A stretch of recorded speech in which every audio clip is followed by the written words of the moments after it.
Welcome back once again to the Bayside Marine, Massachusetts Fishing Report for July 1st, 2009. I'd like to remind everyone to have a happy and safe 4th of July. Coming up in the middle of the week, we won't see you till next week, so in the meantime, happy 4th of July. First up this week, I'd like to bring in Eric Stewart from the Hookup. Eric's got a good report about, things that are happening. He's after the storm, things were shaped up okay for him, and he's going to tell us about it. Eric, welcome to the show. Hey, good evening, John. How you doing? Good evening to you. Okay, start inside Cape Cod Bay. That can't still be going on, can it? It is. It is. No, my son Corey's been out running the charter boat all week. He's had some phenomenal bass fishing. It's still good. It's a little up and down at times on the 4-hour charters, but the 8-hour trips are still producing tons of fish, up to like 41, 42 inches. Again, you can catch them a number of different ways. You can troll them, you can cast them, you can vertical jig on them. It's good.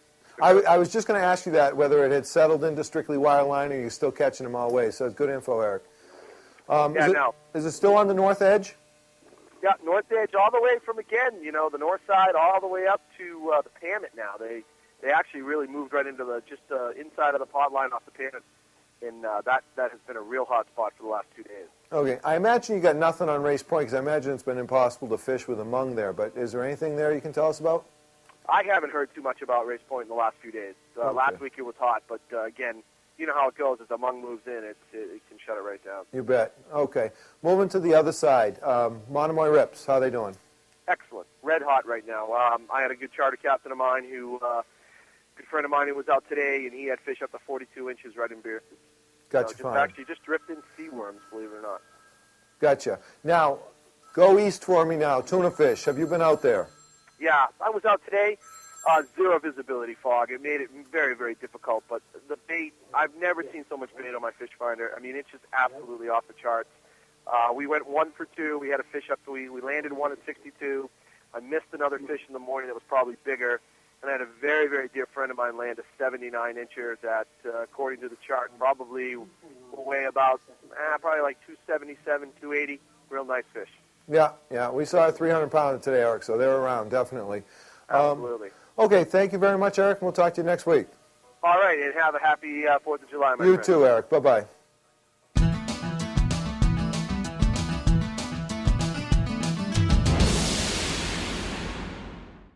Up next on the Bayside Marine Massachusetts Fishing Report, our Boston report from Captain Jason Colby of Little Sister Charters. Jason Colby, welcome.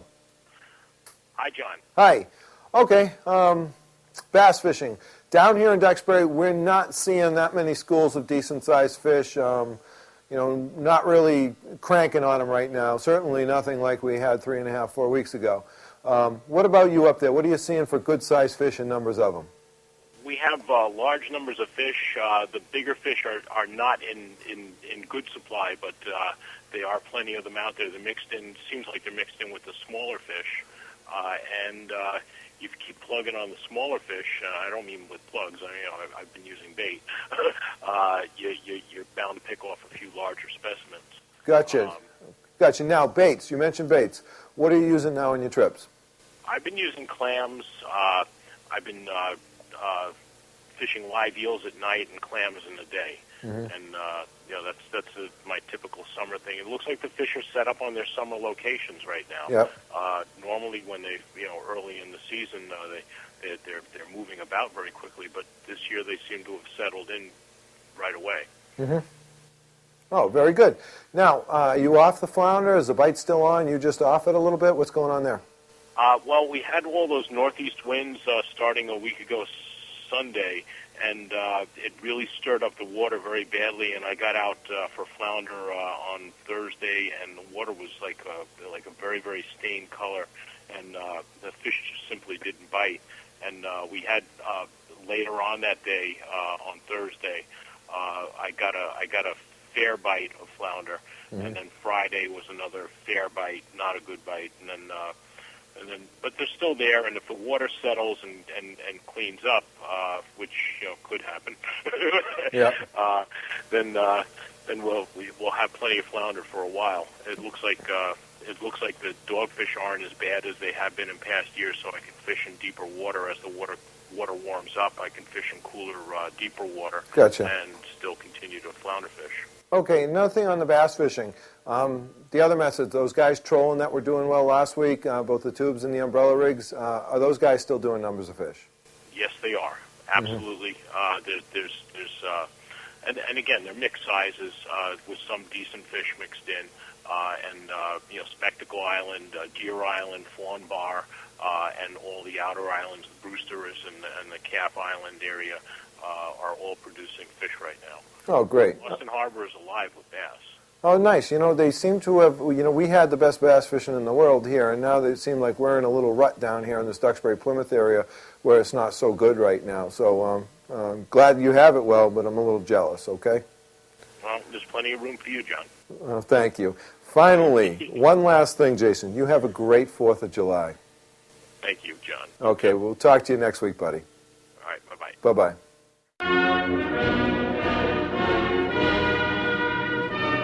Hi, welcome back to the Massachusetts Fishing Report. Up next, we have Pete Belson from Belson's Bait and Tackle in Scituate giving us a report for that area as well as other down in Marshfield in the South Shore. Peter, welcome to the show. Hello, John. It's good to be with you again. Hello. Okay. Any big catches come into the shop this week? Let's see. We had a fish about 34 pounds taken on a live pogie up around the Black Rock area of Cohasset, in between Cohasset Hull. That was taken on a pogie. They gill netted up in Boston. That was a good fish. You bet. That was about it. It's kind of a struggle on bass right now, John. Not much going on in my area. Pete, same here in Duxbury. It's the same. It's a struggle on bass. Most people are going tuna fishing now because that bite is pretty good. But it's a little bit of a struggle. And talking to other guys around the state, it's on fire. Even up in Boston, it's a little better, comparatively than what it should be for us down here. So hopefully, we had our nice hit, so we can't really complain, but I think they'll move back in. Yeah, we had a good man. I think we'll get another good shot at him. It will happen any day now. Get some fresh fish. We'll see it happen. I agree completely. What about the pollock out front? Are people still able to live line those? Yeah, they're picking up some pollock and some of the humps right out in front of, anywhere situate over to that Egypt area. Any of those humps up by the top pouch. There's plenty of little turd pollock out there to take care of you. Yeah. How are the Scituate boys doing at the bank? Are they working northwest as well as the southwest corner? The bank's been kind of hit or miss. I hear a few fish one day and then really slow the next. They're working middle bank down to the southwest corner, and then a lot of guys are shooting over to Peaked Hill and not doing much in between in that dead zone. But I hear a lot of Peaked Hill, a lot of Scituate guys running over there. They've been picking up fish about 130 to 150 pounds. Not a lot of them, though, John. It's been a little bit of a struggle there, too, this week. Yeah, and this week was tough for them because of the weeds after the storm. The guys that like to troll them up. I mean, the guys that were dedicated and cleaned, they caught fish, and if you didn't really do that, you were in a little bit of a trouble situation there because there's a ton of rockweed out there rafting up. Yeah, hopefully another couple days things will clear out. Hopefully it'll be a good holiday weekend. Yeah, There'll be a lot of fish caught. Yeah, what I'm noticing at the bank when I get time to get over there is slack tide bite, Peter. Really, it's be it trolling, be it bait, whatever you're doing out there, it is slack tide right now. And that's a normal pattern for this time of year, and I think it's key for people to know that. Really, John, that's a good tip. That's good to know. Yeah. Okay, Peter. The ground fishing inside, the flounder, are they still doing that? Oh, yeah, they're still getting flounder. Talked to guys, took a couple trips up towards Cohasset and limited out, a couple guys, 16 fish. So it's holding on. Usually holds right in through this month, so we'll set petering out now coming July 1st. Still holding up, though. Okay, and anything on bluefish at all, Peter? Yeah, we had some little rat blues out in front of Scituate Harbor Saturday morning, little 2 to 3 pounders, nice little tuna baits. Oh, yeah. Guys coming in and worm were picking them up, no problem. They were pretty catchable. That was Saturday. And then we're seeing them, the guys fishing off the Powder Point Bridge here are doing great on those things, too, like 2 pounders or so.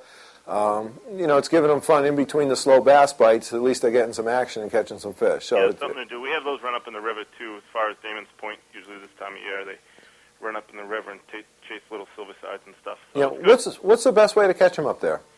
Most guys use small bucktails or small tins, metal. Yeah, here. They'll catch a lot of fish on tube and worm, too. Put out a tube, don't even put a worm on it. You'll get those little rats. Yeah, here they're using actually bait. Mackerel chunks really produce better than anything else here. Oh, excellent. So, okay, Pete, thank you very much for the report. We're going to call you next week. Good to hear from you, John. Okay, bye-bye, Pete. Bye. Bye. And now, the MFR tip of the week. For this week's tip of the week, I'm going to talk about something very important tuna fishing, but also important with a big bass in the line, an umbrella rig with 3 bluefish on it, is protection of the hands. And tuna fishing, I learned this the hard way, as Polish people normally do. It's very, very important to get a pair of gloves on your hand when you're wiring these tuna fish. Why the pair of gloves? For one, they protect you in case they give a little added protection in case of a wrap. They can take the glove right off. But most importantly, when you grab between the swivel and the tuna fish, you run the risk of if the tuna fish kicks butt and goes, makes that quick dive, which they all have. We all have all sunken gaffs in them, have them ripped out of our hands. We all learned that one. But that swivel that is on top of the leader, if that comes rocketing by, especially with a crimp, rocketing by your hand, it does it. And I got it good a few years ago, and since then I put a pair of gloves in my hand to wire these tuna fish. Stuff like these AFCO, Blue Fever, these are probably the premier wiring gloves. Maybe not necessary to go this high end, but they do work great. Get something on your hands, protect those hands. I'm Captain John Boonar, and that's your Bayside Marine Corporation Tip of the Week. Up next on the Bayside Marine Massachusetts Fishing Report, we're going to hear of the adventures and exciting things going on with Castafari Charters from Captain Damon Sacco. Captain Damon, welcome to the show. Thanks, John. How you doing? I'm doing well. I'm doing much better right now. It's a good feeling to knock one down today, so feeling very well. Fantastic. Congratulations. That's great. It is a good feeling. Yeah. It's a great feeling. Thank you. Okay. Now, have you, just a quick, give me 15 seconds where you're moving with your fishing right now. What do you got planned for the next couple of weeks? Well, my plans right now are vacation. We're going to Nantucket for a few days, but when I get back from there, we're going to switch gears next week and go full-on offshore mode. I wound up this week fishing bass, and actually the Vineyard Sound has really turned on for us. Nice. There's a ton of fish around. They moved in. All the spots are holding fish that I fish. A lot of deep spots off of Middle Ground are holding fish. Mm-hmm. Knobska Point's got some fish, and which is good to see. They finally moved in. A little late this year, Mm-hmm. With the water temps being as cold as they were. But so the bass fishing's good, and we're looking forward to. We've only fished out offshore once. Besides the shark tournament, we did one tuna trip where we, got a fish up at Peaked Hill. Nice. But we're going to focus primarily out east, and that's what we're going to start doing next week. And we're also going to hit the canyons. The canyons have actually been very productive. There's been a few boats that have made the journey south, and every one of them has hit it hard out there. There's been yellowfin reports. Nothing huge, but a lot of 40 to 50-pound yellowfin. Mm-hmm. A lot of albacore, as far as you can see, acres and acres of longfin. Good. A lot of nice mahi, and a lot of swordfish at night, and most importantly, a lot of big bluefin tuna, which is great to hear. There's a lot of 60 to 80-inch fish out there. Nice, nice. Well, we said this, we joked around last week or the week before. This year is already better than last year out there. That's right. And it doesn't look like, from your voice, it doesn't seem like the stuff is going anywhere soon.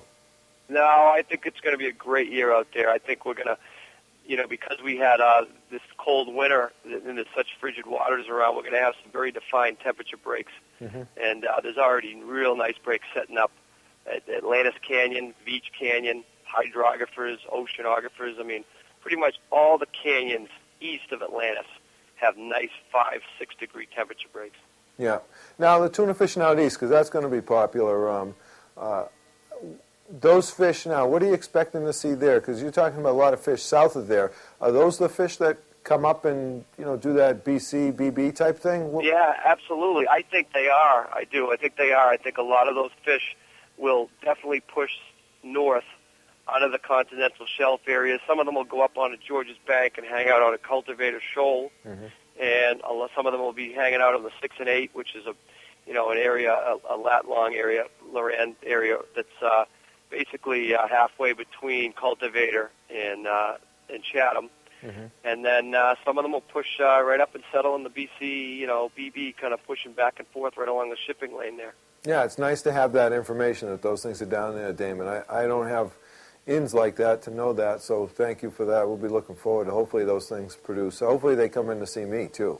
Yeah, absolutely. We're going to be fishing for them starting on Wednesday. In fact, we'll be doing an east trip on Wednesday, and then going to the canyons Thursday, Friday. So, so next time I talk to you, let's see. Actually, it would be 2 weeks from now. I should have some good intel.